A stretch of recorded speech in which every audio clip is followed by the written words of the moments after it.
Hello everyone, বেশ কিছুদিন আগে ছিল আমার একটা স্কুলের বান্ধবীর বিয়ে। হ্যাঁ, আমাদের যোগাযোগ বন্ধ হয়ে গেছিল। স্কুলের পরে আমাদের কলেজটাও আলাদা হয়ে গেছিল, তবে আমাদের বন্ধুত্ব কিন্তু একেবারেই কমে। ওর বিয়ের সময় কিন্তু আমাকে ঠিক মনে রেখেছে। আমাদের বাড়ির সামনে পাঠানপুর মোড়ে যে রাধাকৃষ্ণ ব্যাংকোয়েটটা আছে, সেখানেই হয়েছে ওর বিয়ে।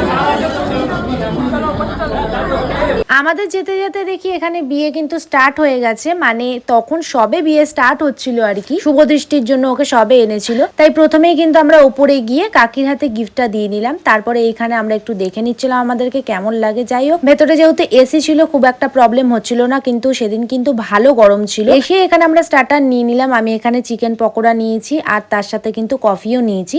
আর শিল যেহেতু কফি পকোড়া কিছুই নেয়নি, ও কিন্তু নিয়ে নিয়েছিল কোল্ড ড্রিঙ্কস। ও আবার হয়তো ডায়েট ফাইটে আছে, যাই হোক ব্যাপারই আলাদা। আমি কিন্তু এখানে বেশ মজা করে খেয়ে নিয়েছি কফি আর পকোড়া। খাওয়ার সাথে সাথে ও আবার আমাকেও একটু সাধলো। আর ইদানিং আমি কোল্ড ড্রিঙ্কস আইসক্রিম একটু অ্যাভয়েডই করছি, কারণ একটু কিছু ঠান্ডা খেলেই আমার ঠান্ডা লেগে যাচ্ছে। ছবি তোলা কমপ্লিট, সমস্ত কিছু একটা ছবি তোলার পর বলছে ছবি তোলা কমপ্লিট।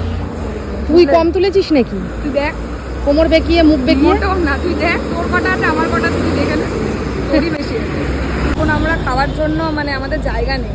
অলরেডি ওরা সব মানে সেকেন্ড ফ্লোরে উঠে সব ওয়েটিং লিস্টে রয়েছে, আর আমরা এখানে বাইরে হাওয়া খাচ্ছি।